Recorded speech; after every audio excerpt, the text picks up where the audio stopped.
அடுத்து யாரு? சிவபெருமான் கடைசியா காட்டினாங்க. இந்த செய்தியை சொல்லிவிட்டு என்னுடைய வார்த்தைகளை நான் நிறைவு செய்கிறேன். சிவபெருமான் இவர் என்னப்பா திறலாம் வச்சிருக்கிறாரு கேட்டார். ஐயா கூட கேட்டார், மகுடமுடி ஐயா கேட்டார். இந்த தமிழை கொடுத்தவன், இந்த தமிழ் வளருமே தவிர தமிழ் தேயாது. இப்பேற்பட்ட சிவபெருமானை காட்டினார்கள். இவர் என்னப்பா சொல்றாரு? நமச்சிவாய வாழ்க, நாதன் தாழ் வாழ்க, இமை பொழுதும் என் நெஞ்சில் நீங்காதான் தாழ் வாழ்க, ஆகமமாகி நின்றண்டிப்பான் தாழ் வாழ்க, ஏகன் அநேகன் இறைவனடி வாழ்க. என்னப்பா விளக்கம் கேட்டான் சுல்தான் முகமது புகாதிர். சொன்னாரு, ஏகன் என்றால் இறைவன் ஒருவன். அப்படியா? குரான் கூட அதான் சொல்லுது. அல்லாஹ் ஒருத்தன் தான் குரான் சொல்லுது. சரியா சொல்றாரு? வேற என்ன சொன்னார்? ஏகன் இறைவன் ஒருவனாய் இருக்கிறார், அநேகன் அவன் எல்லா உயிர்களிலும் இருக்கிறான் என்று சொன்னார்கள். அப்படியா? இதை சொன்னவர் யார்? மாணிக்க வாசகர். எதுல சொன்னார்? திருவாசகத்துல. வேற என்ன சொல்லியிருக்கிறார்?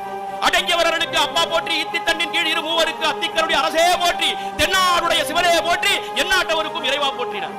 என்னப்பா இதுக்கு பொருள்னு கேட்டான் சுல்தான் முகமது புகாதிர். துர்காராவ் சொன்னார், தென்னாட்டில் இவனுக்கு பேரு சிவன், எந்நாட்டவருக்கும் இறைவன். இதுதான் குரான் சொல்லுது. இதுதான் குரான் சொல்லுது. தென்னாட்டில் இவருக்கு பேரு சிவன், எந்நாட்டவருக்கும் இறைவன். இவர்தானா? கற்றா கோயில் அபுதாபி மண்ணு.